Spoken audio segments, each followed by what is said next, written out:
KXAN Live anchor Will Dupree, State of Texas anchor Josh Hinkle, Monica Madden, and Ryan Chandler spent part of the afternoon breaking down the end of the regular session and really preparing for what's next. This was on Capitol Closeout that you see right here. Will joins me now.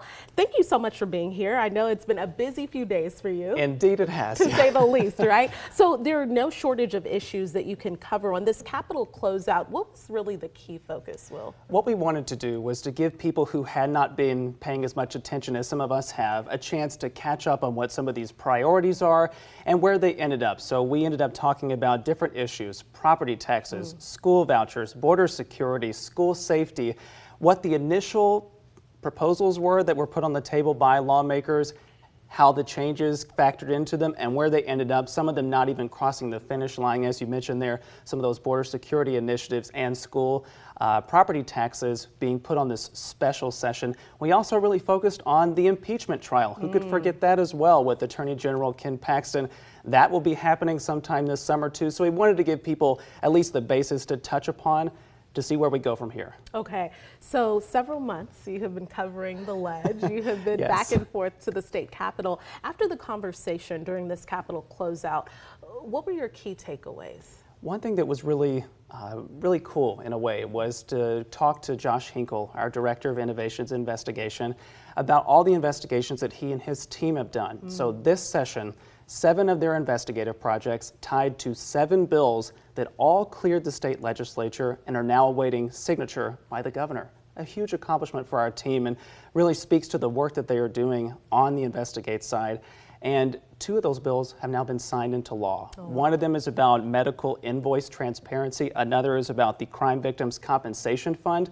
I got to ask Josh about what that meant to have that kind of a milestone. 7 projects, 7 bills. They are now awaiting the governor's signature. He talked about how much that meant to him and his team, and that it only gives them fuel to move forward. And we know all that hard work that they put in, the hours and hours, certainly pays off. So everyone, and you just referenced the impeachment, we know the special session.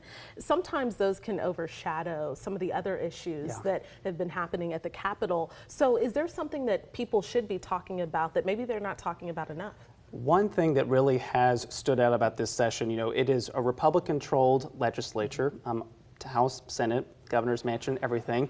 And the Republicans have made it a priority to pass these restrictions on the LGBTQ+ community here in Texas.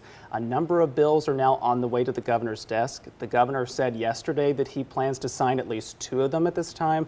One about transgender health care for minors, so it would ban the use of puberty blockers, hormone therapies, surgeries to help transgender kids with their transition, and another one that would expand an athlete ban so that transgender athletes could not compete on collegiate sports teams that match with their gender identity.